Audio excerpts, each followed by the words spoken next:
Doutora Marcela, é um prazer sempre imensurável recebê-la aqui nos nossos estúdios. Olá, Fábio, todo o pessoal que está em casa, como sempre é uma alegria estar aqui fazendo essa retrospectiva dos benefícios previdenciários, o que aconteceu de importante na INSS. Para a gente começar, doutor, o INSS cresceu e hoje há quase 40 milhões de benefícios em manutenção. Gostaria que você comentasse um pouco, a gente sai na rua, até lê na internet as pessoas falando que a Previdência vai acabar. Qual que é a sua opinião sobre isso? Vai acabar ou não? A Previdência Social hoje, ela é o sustento de várias famílias. Ela é a garantia do mínimo para manter a dignidade da pessoa humana. Ou seja, você tem um LOAS, que é um benefício de prestação continuada, você tem um benefício, que é um benefício essencial, você tem a aposentadoria por invalidez, você tem um benefício de invalidez temporária, né, uma incapacidade temporária, você tem uma pensão por morte e você tem a aposentadoria, que a pessoa trabalha durante anos e quando já está numa idade começa a descansar, já começa a perder a força para o trabalho, ela tem aquela renda para poder curtir ali, né, a maturidade que eu falo.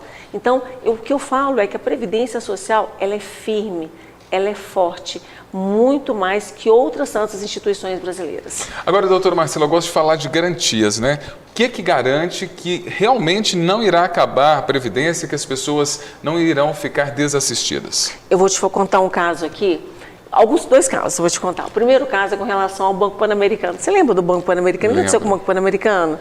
Lembra quem é o dono do Banco Pan-Americano? Era o Silvio Santos, é isso? Exatamente. Ele quebrou e foi vendido no dia seguinte. Quem segurou as pontas do Banco Pan-Americano foi o governo federal. A mesma situação, metade do capital nacional, que é do Banco do Brasil, e da Caixa Econômica, que são os melhores bancos hoje de capital nacional no Brasil para você poder fazer movimentação.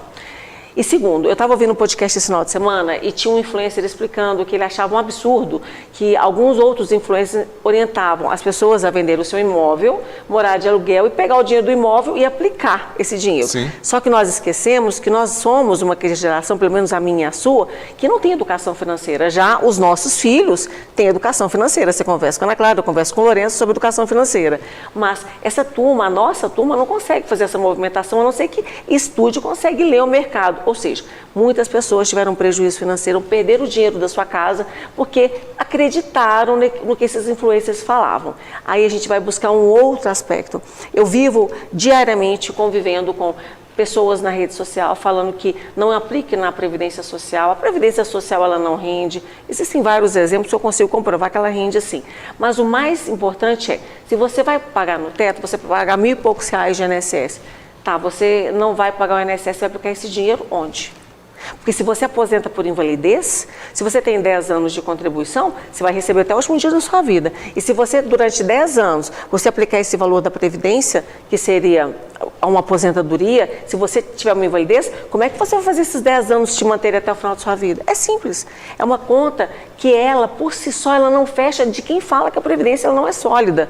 Hoje, a Previdência Social, ela é um dos pilares da assistência. Nós temos a assistência, a saúde e a Previdência Social. Ou seja, nós temos a saúde, que recebe muito dinheiro, nós temos a assistência social, que acolhe tanto a população brasileira, e nós temos a Previdência Social, que é um braço da autarquia federal. Se o Brasil não deixa um banco de capital nacional quebrar, vai deixar uma autarquia federal que acolhe a população brasileira? Isso é uma falácia. Doutora Marcela, outro marco nesse ano de 2023 foi a lei que garantiu uma pensão especial para os filhos de mulheres vítimas de feminicídio. Eu gostaria que você comentasse, relembrasse isso para o nosso telespectador. Isso foi muito bonito, né, Fábio? Que o governo federal tenha tido essa sensibilidade, né? Que o plenário do Congresso Nacional tenha tido essa sensibilidade de fornecer, de disponibilizar para os menores de 18 anos um benefício assistencial, ele não é previdenciário, de um salário mínimo, não tem 13º, até esse menor completar 18 anos. Isso vai ser questionado mais na frente, provavelmente, se ele entrar na faculdade. Mas com essa lei recente a gente não sabe ainda. Por quê? Porque muitas mães não contribuem com o INSS, é o que eu falo aqui, né? E deixam os filhos desassistidos. Lembrando que para a concessão desse benefício é necessário seguir as regras do BPC-LOAS, um quarto salário mínimo. Mas se porventura você que tem em casa teve, infelizmente, uma situação dessa na sua família e o benefício foi negado, procure um advogado, uma advogada especialista em direito previdenciário para que possa resolver esse problema para você, que no administrativo não passa, mas na justiça passa. Agora nós vamos falar dos benefícios por incapacidade temporária temporária. Quais foram as mudanças nesse ano de 2023? Vamos relembrar, porque tem muitas dúvidas com relação a esse tópico. Nós temos a questão da TestMed, graças a Deus, do governo federal. Na verdade, a fila para a perícia do INSS, ela ficou extensa e o governo não consegue reduzir essa fila. Por quê? Hoje nós estamos colhendo o fruto dos resultados da Covid-19. Tem muitas pessoas com sequelas inclusive psicológicas, neurológicas. Doenças psicológicas hoje é o mal do século. Então, o que é o TestMed? É uma plataforma, né? Ela é externa ao INSS, onde a pessoa que estiver fazendo tratamento, estiver afastada, por até 180 dias, ela pode ficar afastada sem a perícia presencial, apenas juntando o documento médico. Então, é uma possibilidade e isso foi excelente. Do contrário, né, nós não estaríamos com a fila ainda maior. O TestMed está funcionando mesmo. Agora, é aguardar para ver se em 2024 essa fila realmente vai reduzir. Geralmente a gente fala das mudanças negativas, né, na concessão de benefícios de aposentadorias. Mas eu gostaria que você relembrasse aqui para os nossos telespectadores o que de positivo ocorreu nesse ano de 2023 com relação à concessão das aposentadorias. Você acha que teve grandes avanços? Acho que não, acho que ficou bem parado, não? Exatamente. Esse ano, né, nós tivemos assim, o INSS ficou bem paralisado. Até mesmo pelo nosso bate-papo aqui, a gente acompanha nessas mudanças, você sempre traz as novidades e eu não vi nada de avanço. Exatamente. Então, nós tivemos muito pelo contrário, nós tivemos um retrocesso. Por quê? O governo federal ele estabeleceu o robozinho. É uma inteligência artificial. Então, nas aposentadorias por idade, muitas vezes o robozinho está fazendo análise. Só que o robozinho, ele não faz análise de um tempo rural, ele não faz análise de um tempo de quartel, de outro tipo de atividade, sabe? Então, o que acontece? Com isso, o robozinho nega o benefício. Ele negando o benefício, esse segurado, ou ele faz um novo pedido, ou ele vai para uma outra fila, que é a fila de recurso, ou a fila de revisão. Se a documentação estiver ok, entra com a revisão. Se não tiver, você entra com o recurso. Então, está aumentando a fila, está cada vez mais lenta a concessão dos benefícios previdenciários. Agora nós vamos falar com relação à reforma da Previdência de 2019. Tem várias ações que questionam, né, essa reforma da Previdência.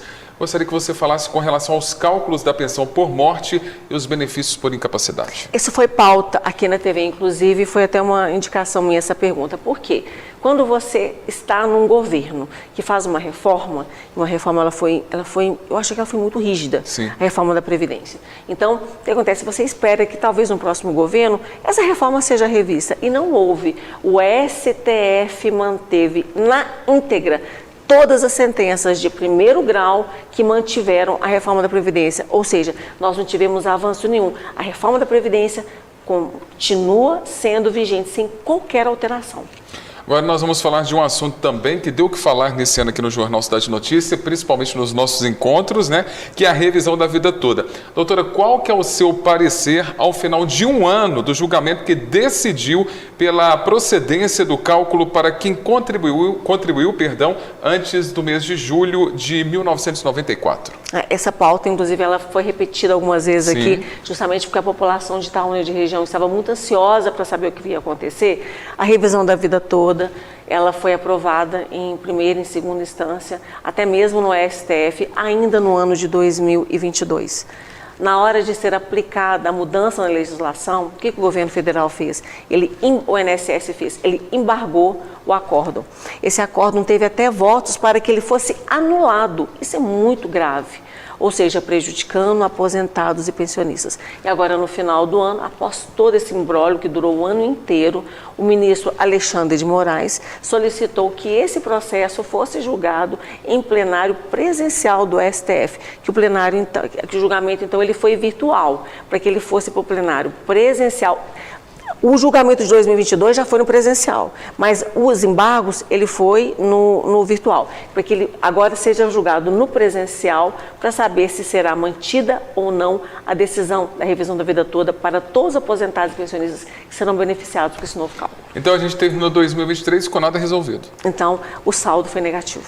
Doutora Marcela, sempre um prazer recebê-la aqui. Gostaria de lhe agradecer pela parceria em prestar serviços para a comunidade itaunense e também da região durante esse ano de 2023. Desejo para você, para toda a sua família, um Natal de bênçãos e um ano novo repleto de realizações. E te espero em 2024 com boas notícias para os nossos telespectadores. Agradeço, Fábio. Faça as suas palavras as minhas. Também para a equipe do Grupo Cidade, para os nossos telespectadores. Lembrando que a Previdência Social ela é um direito de todos. Independente de classe social, independente até de nacionalidade. Até mesmo o estrangeiro ele é acolhido aqui no Brasil. E nós precisamos cuidar dela. Muito obrigado e até o ano que vem. Até o ano que vem.